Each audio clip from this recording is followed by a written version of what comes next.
जो गोवर्धन पर्वत देवदमन श्रीनाथ जी का दर्शन कर लेता है, पृथ्वी के समस्त तीर्थों और भगवत स्वरूपों के दर्शन का फल प्राप्त हो जाता है।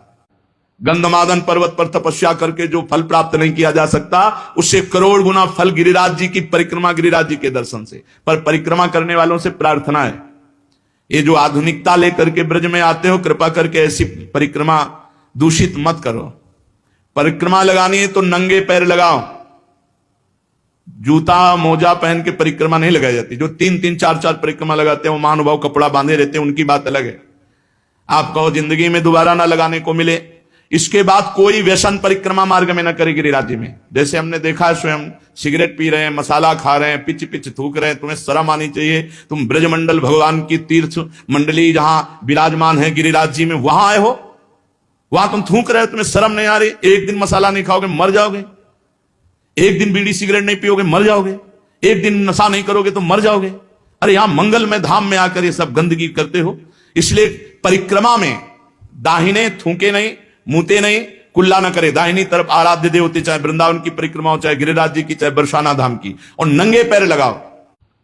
गोवर्धन पर्वत की यात्रा करने से 1 करोड़ सोने से सींग बढ़ाकर गौ में दान करने का जो फल ऋषभ पर्वत, कूटक पर्वत, कोलक पर्वत पर है, वो गिरिराज जी की यात्रा मात्र से पूर्ण हो जाता है।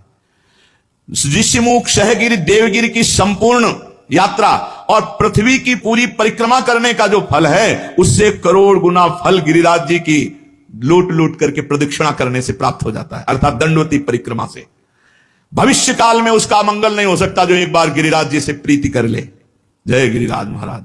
श्री शैल पर 10,000 वर्ष तक जो तप और यज्ञानुष्ठानों का फल मिलता है, गोवर्धन के पुच्छ कुंड में, जहां अप्सरा कुंड है, पुछरी की लोठा के पास, स्नान करने से वो फल प्राप्त हो जाता है।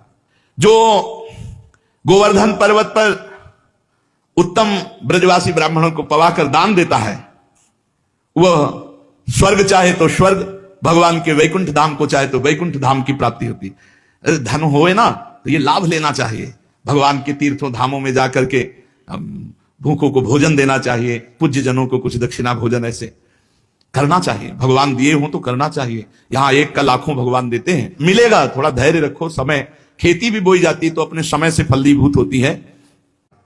हमारे गोवर्धन पर्वत पर जो मानसी गंगा है, बहुत पवित्र है मानसी गंगा, बहुत पवित्र। अनुभव की बात कह रहा हूं, तभी बार बार हम जब गिरिराज जी की बात करेंगे तो मानसी गंगा की बात करेंगे।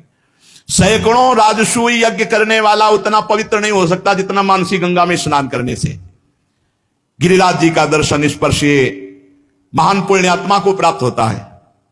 यदि आपको विश्वास ना हो तो देखो, मैं महापापी हूं, गोवर्धन की शिला स्पर्श मात्र से मैंने भगवान श्री कृष्ण के स्वरूप को प्राप्त कर लिया। अब देखो परिक्रमा लगा रहे हैं, चबा रहे हैं, खा रहे हैं, भुट्टा खा रहे हैं। अरे 21 किलोमीटर है गिरिराज जी महाराज। प्रारंभ करने के पहले कुछ पा लो, बीच में प्यास लगे तो जल ले लो, और जिससे जल पियो उसको ₹1-2 भेंट दे दो। जो यहाँ की पद्धति, ऐसे नहीं कि प्याऊ में ऐसे पिया नहीं, एक किसी का प्रतिग्रह यहां मत ब्रजमंडल में स्वीकार करो। अगर पानी पियो तो ₹2-4 दे दिया उनको, और फिर परिक्रमा लगाओ मौन होकर। ये प्रपंच की बातें करते हुए परिक्रमा में सब तुम्हें हृदय की ग्रंथि खोल ली है। प्रपंच की देखो ना, दुनिया की बातें। अरे भगवान के धाम में आकर आप सोचो, यहां सुगंध फैलानी चाहिए कि दुर्गंध? बीड़ी, सिगरेट, तंबाकू, पान मसाला, शराब, ये सब भैया बाहर छोड़ो ब्रज 84 कोस के।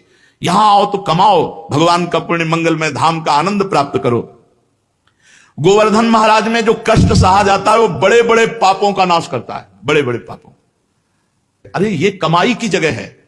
यहां उपवास करके खूब मंत्र, खूब नाम जप करो, भगवान का कीर्तन करो, परिक्रमा लगाओ, दंडवती लोटो, जन्म जन्म के पाप नष्ट करके लोक परलोक की उन्नति को प्राप्त हो। पर नहीं, बुद्धि भ्रष्ट है। यहां आए होटलों में वही संसारिकता, वही गंदी बातें। कैसे तुम्हारा मंगल होगा? 1-2 दिन के लिए श्री जी ने कृपा करी कि धाम प्रवेश पा जाओ, धाम में आके होटलबाजी इधर उधर। अरे ठीक है, कहीं रहो।